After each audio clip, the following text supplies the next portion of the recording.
Doutor Felipe, eu queria até entender um pouquinho mais, né, exatamente essa sua visão, porque alguns juristas dizem, né, que existe uma inconstitucionalidade de uma forma geral desse processo como um todo, até porque, né, a própria Constituição é clara ao dizer que os três poderes, executivo, legislativo e judiciário, eles não poderiam se sobrepor.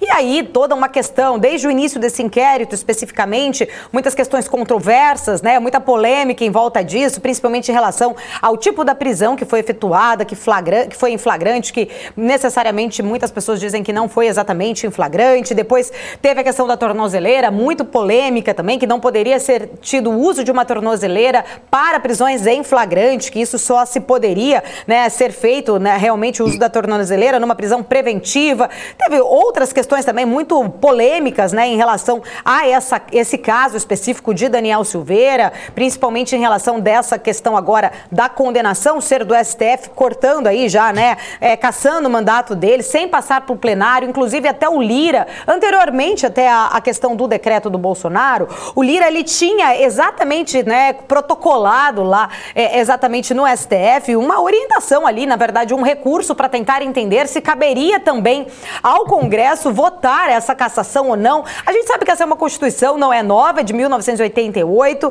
por que ainda a gente vê muitos conflitos exatamente, né, na interpretação da lei? Por que algumas pessoas falam que sim, é constitucional, outras falam que não? O próprio STF, o Arthur Lira parece estar perdido sem saber, né, se cabe a Câmara fazer esse julgamento de uma cassação ou não, se a lei, o STF decidiu, está decidido, sendo que não poderia se sobrepor.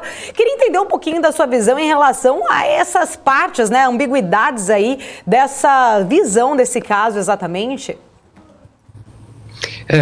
O direito, a atividade jurídica, ela é bem complexa, ela não se resume a uma lei que vai prever todas as condutas, e a gente está passando por um momento de novo, porque pelo menos eu, nesses últimos 30 anos, eu nunca vi um confronto, né, tão assintoso entre o Poder Executivo e o Poder Judiciário. Então o Judiciário está sendo levantado, está sendo provocado a julgar uma série de questões que, de certo modo, são novas. E a maioria dessas questões, elas não têm tanta previsão expressa sobre como deve o juiz fazer ou não fazer. Então, por isso que o Judiciário está tendo um pouco mais de liberdade. Agora, assim, essa questão também advém pelo fato de ter se colocado ao Supremo Tribunal Federal, isso pode ser objeto de uma reforma, né? Mais uma reforma do Poder Judiciário, ter se colocado a essa corte o papel de ser também um tribunal de questões criminais, que eu acho que não deveria. Acho que o Supremo só deveria julgar, sobretudo, as questões constitucionais. Então, o Supremo está tendo que julgar deputados federais, senadores, o presidente da República, etc. Isso atrapalha um pouco a atividade da Corte e gera esse tipo de controvérsia. Agora, assim, como o poder, a palavra final acerca da Constituição, né, em geral, está ao Poder Judiciário, não só, porque a Constituição também ela tem questões que ela coloca a palavra final também ao Legislativo e ao próprio Executivo. Mas, assim, quando a palavra final ela é dada ao Legislativo, a gente vai ter que analisar que tipo de palavra final é essa. Vou dar um exemplo para você, para ver se fica mais simples. Por exemplo, a Constituição coloca que é uma competência exclusiva do Congresso deliberar sobre a viagem do presidente da República por mais de 15 dias para fora do Brasil.